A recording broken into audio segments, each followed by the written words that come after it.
Spider-Man! Ball flip! Yeah! Let's start with the agreement that Phase 4 of the MCU, Marvel, went way down the pipeline of modern Hollywood blockbusters. I mean, every movie had a crappy story. What's wrong with you? What is wrong with you? Like, what?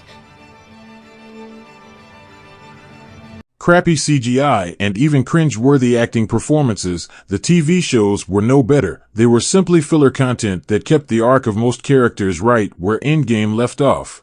I hate change. I really do. But I felt in the past year, which is it's pretty new. Yeah.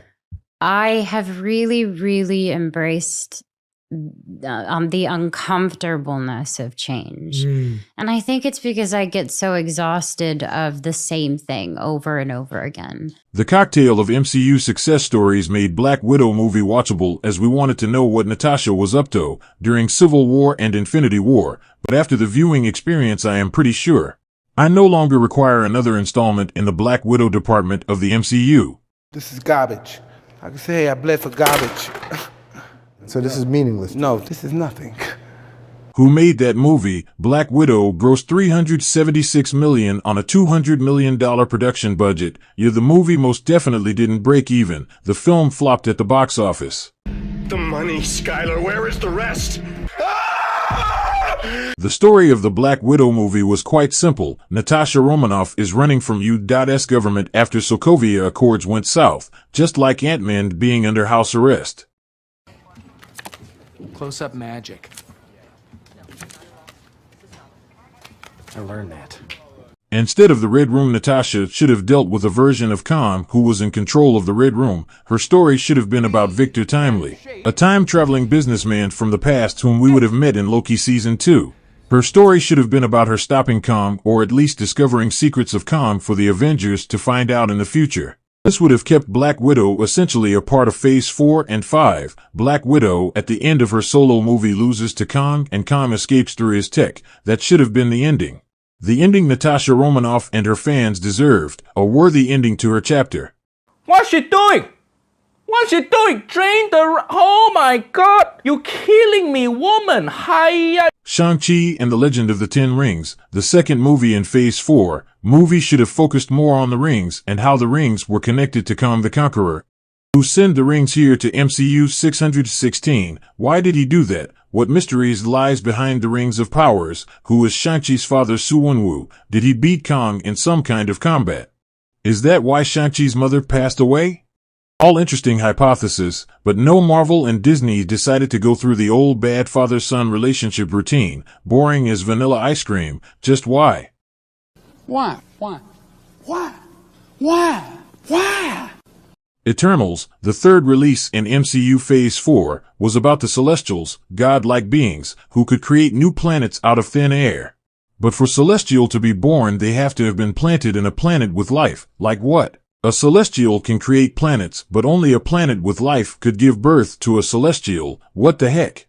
This was stupid, really dumb writing. The knockoff Justice League members were no good either. They had no chemistry after thousands of years of friendship. Their camaraderie felt like sandpaper running through my face. The visual effects for the film felt solid. Now the movie had no definite script, so let's make up a better one. I like your plan, except it sucks, so let me do the plan, and that way it might be really good. First, let's start with Rama-Tut, ancient Egyptian ruler and a variant of Kang. The Eternals should have gone against him, as he was killing different timelines and posses, a threat to the Celestials. No, we had to go through boring robots walking around Earth doing side quests. Like, who thought this was an interesting idea? No wonder the movie bombed at the box office with a budget of $236 million production alone and total box office of $402 million. Shame. Shame, shame, shame. Shame on you. Shame, shame, shame. Shame on you. This was serious, but it turned into something fun. Next we had Sony's Spider-Man: No Way Home, which was an ensemble of all previous Spider-Man characters coming together, very similar to Endgame. The film made an impressive $1.9 billion with a $200 million budget. Massive success, I know. There is nothing I'd like to change in this one, except I would have loved to see Venom being involved in some manner. That would have been awesome to see Tom Hardy beat up Tom Holland. Hilarious. Wow. I'm an all-around turtly awesome dude. Underneath this shell I'm turtly nude. If you scratch my booty I'll bust a move, cause I'm an all-around turtly awesome dude. He's an all-around turtly awesome dude. Underneath his shell he's turtly nude. If you scratch his booty he'll bust a move, cause he's an all-around turtly awesome dude. Doctor Strange in the Multiverse of Madness could have gone the same way. Scarlet Witch kills the Illuminate one at a time, but you see the Illuminate performs the same functions as the Timekeepers. We are different people. We speak different languages. Huh? We have different faces, but inside, we are same, but different, but still same. Meaning their leader could have been Kong the Conqueror himself. Now imagine Kong returning to Illuminate headquarters and seeing his friends dead, unalived by Wanda herself. Third act, instead of Zombie Strange vs. Scarlet Witch, it could have been Kong the Conqueror murdering Wanda in cold blood. Yes, the woman who single-handedly almost killed Thanos couldn't stand a chance in front of a Kong variant. Could you imagine the impact that would have caused on the whole of MCU Phase 5? Thor, Love and Thunder, is basically to me an unredeemable pile of dog shit.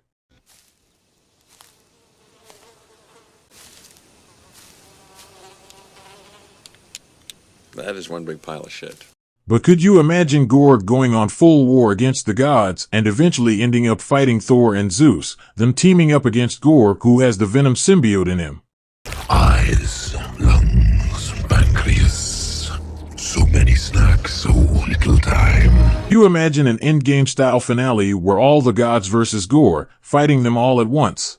Beating and killing most of them with the Necro Sword and the Venom Tom Hardy voiced Venom speaking to him, making him do things, taking advantage of his loss.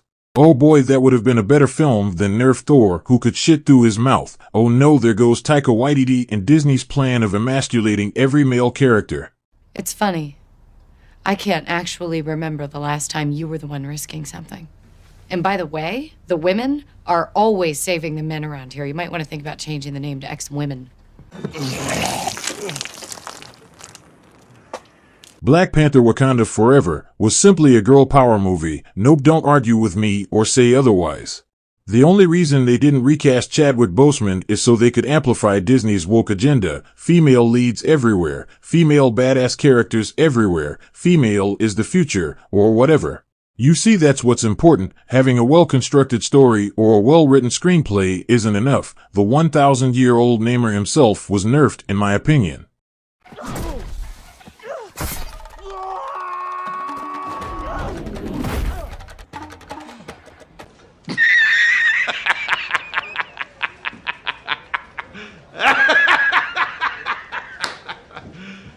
You serious? The third act of the film was simply put boring and non-engaging. What was Namor's plan anyways? Attack Wakanda? To remind them that a secret underwater society exists. Why? But why? Why would you do that? Why would you do any of that? Why let them know? Why not just kill the people who made the vibranium detector machine along with the CIA people? Why even let Wakandans know that you exist when they clearly didn't in the first place? Now imagine making a Namor movie first before going with Wakanda versus Talokan. First make a Namor movie where he's trying to protect his hidden Atlantis aka Talokan. And then the USA and other countries invading Talokan for resources because Wakanda is just technologically superior.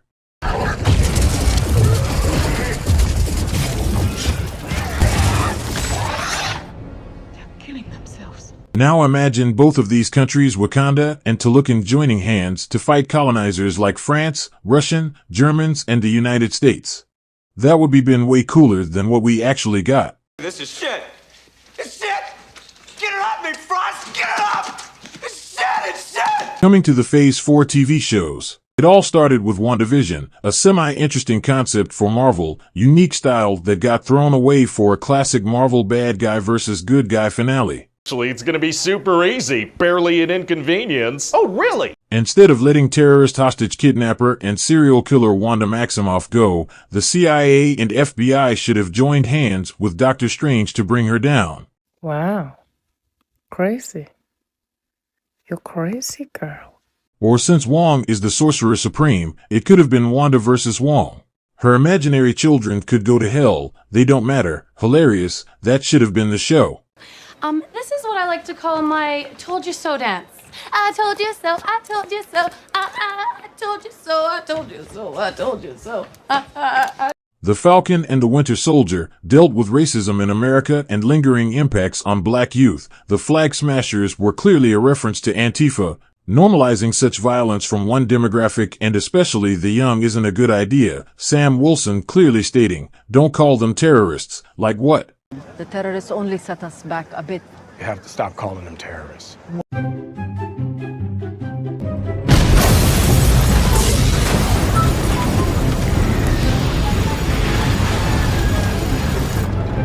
There were still people in there.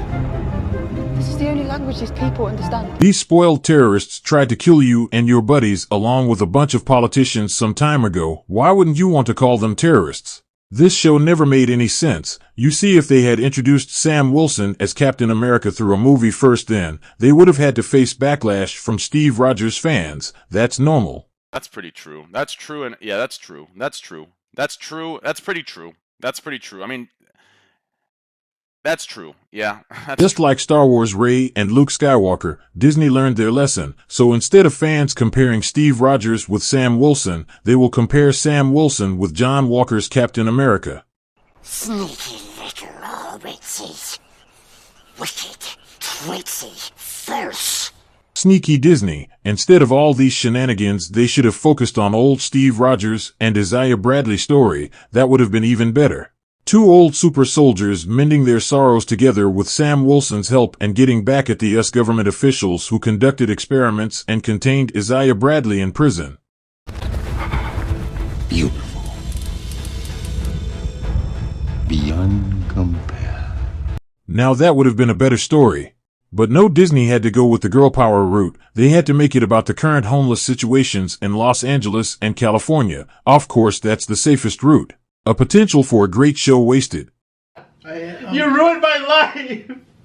You ruined my life! You're not sorry, you're never sorry, you never change! You ruined my life! You ruined my life! Speaking of wasted, the next Disney Plus show was Loki, only in name. The true purpose of the show was to highlight Sylve and nerf Loki, make him a laughingstock. You! Sif! You conniving, craven, pathetic worm! You did this! What? Ow. I hope you know you deserve to be alone, and you always will be. All right. A bad memory prison? How quaint.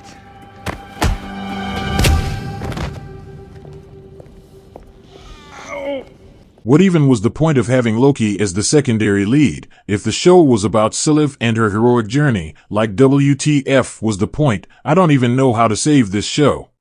Like, how would you do it? The show is irredeemable.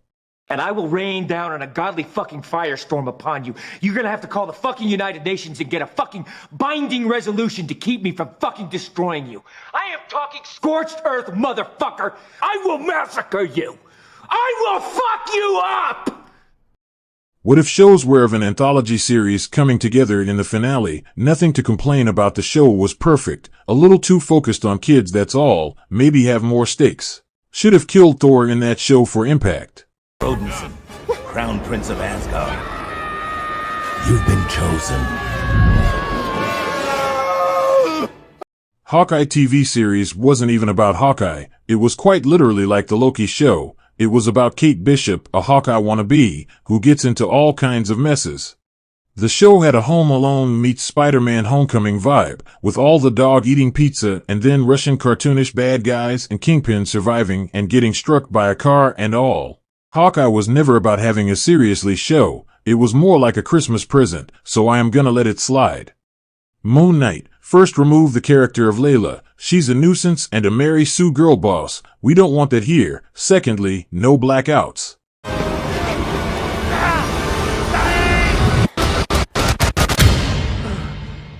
No, the idiot's back.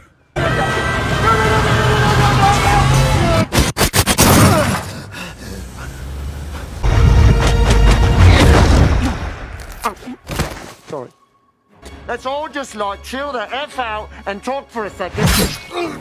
Take the body. Take the body, Mark.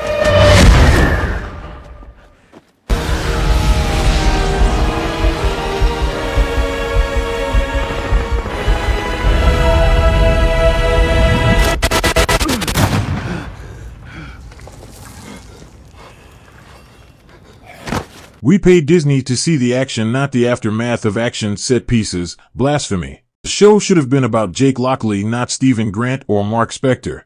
Jake Lockley, the hardcore murderer who kills people for their wrongdoings, the true avatar of the Moon God. That's who the show should have been about, the Bruce Wayne of Marvel Comics. Look at me. I'm Black Superman. Could you even imagine such an epic adventure that would have been? Shame. Ms. Marvel was a rom-com coming-of-age TV show about a young Muslim first-generation Pakistani from USA. I didn't even bother to watch this, 'cause like Brie Larson once said, this isn't made for me. I do not need a 40-year-old white dude to tell me what didn't work for him about A Wrinkle in Time. It wasn't made for him. Thanks for the reminder, Brie. Now finally we arrive at She-Hulk. Attorney at Law, a law and order show written by people who don't know to write a court drama. Case closed. Okay, no. This case is far from closed. The show focused on outrage culture and tried to market itself as a high-concept, counterculture feminism-boosting, male ego-cracker kind of a show. The entire point was to offend men in particular in order to gain female subscribers who hate men. Free marketing. Who loves Disney? Me! Are you ready to hear about our movie reboots and the changes we made? Yeah! Starting with Peter Pan, there will now be girls and the Lost Boys. Cinderella is now Cinderfella. They them cuties. We've also made Aladdin more inclusive of our senior audience. Behold, Binge Aladdin buttons. What? We also want to empower little girls to stand up for themselves, so we changed the Little Mermaid to the Little Merceo. Okay. In Mulan, we found the song Make a Man Out of You to be too offensive, so it is now Make a Non-Binary Out of You. Also, Pinocchio's nose no longer grows to avoid offending our male audience on the smaller side. Oh, come on. Okay, maybe. We also noticed Sleeping Beauty never gave consent to be kissed. Now Prince Charming must use Inception to dive into her dreams. What? So, what do you all think? Do you love it? I don't even want to try to sell this one. In short, these are best, or at least in my opinions best ways through which Kevin Feige could have saved Marvel's Phase 4. All the disastrous reviews and box office numbers could have been ditched for better ones, but no, the message is important for Disney, or at least they have to pretend like it's important. Now let's hope whatever James Gunn had planned for DC turns out to be great, so we could dunk on all the Marvel Studios turds. I am tired. Bye-bye, my friends. Goodbye, my lover. Goodbye, my friend. You have been the one. You have been